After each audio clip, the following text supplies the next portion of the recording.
অনূর্ধ্ব-১৯ Asia কাপের দ্বিতীয় ম্যাচে মালয়েশিয়াকে ২৯ রানে অল আউট করে এই গ্রুপে চ্যাম্পিয়ন হয়েছে বাংলাদেশ। এর আগে নিজেদের প্রথম ম্যাচে শ্রীলঙ্কাকে হারিয়ে সুপার 4 নিশ্চিত করেছিল বাংলাদেশ অনূর্ধ্ব-১৯ নারী দল। এর ফলে গ্রুপ চ্যাম্পিয়ন হয়ে এশিয়া কাপের শেষ ৪ খেলতে যাচ্ছে বাংলাদেশের মেয়েরা।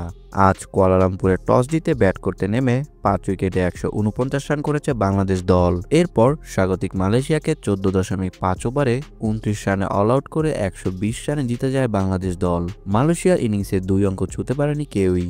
সর্বোচ্চ ৫ রান করেছে ওপেনার নূর আলিয়া বিনতে মোহাম্মদ। এছাড়া ৩ রান করেছে ২ জন, ২ রান ১ জন, ১ রান ৪ জন, ০ রানে ফিরেছেন ৩ জন।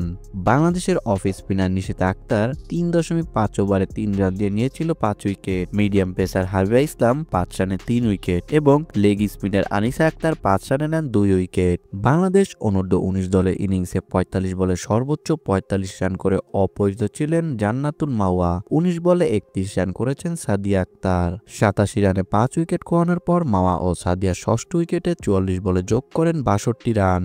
২ ওপেনার ফাহমিদা ছোয়া এবং মাসুদা ইবা উদ্বোধনী জুটিতে এনেছিলেন ৪৫ রান। সুপার 4-এ বাংলাদেশের প্রতিপক্ষ ভারত ও নেপাল। সুপার 4-এর অন্য দলটি হচ্ছে শ্রীলঙ্কা।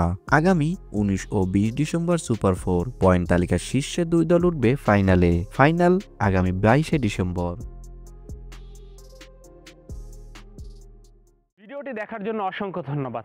নিত্য নতুন এমন ভিডিও পেতে হলে আমাদের চ্যানেলের সঙ্গেই থাকুন, সাবস্ক্রাইব করুন, ভালো লাগলে অবশ্যই লাইক করুন। ভিডিও সম্পর্কে যে কোনো মন্তব্য করতে পারেন আমাদের কমেন্ট বক্সে। ধন্যবাদ।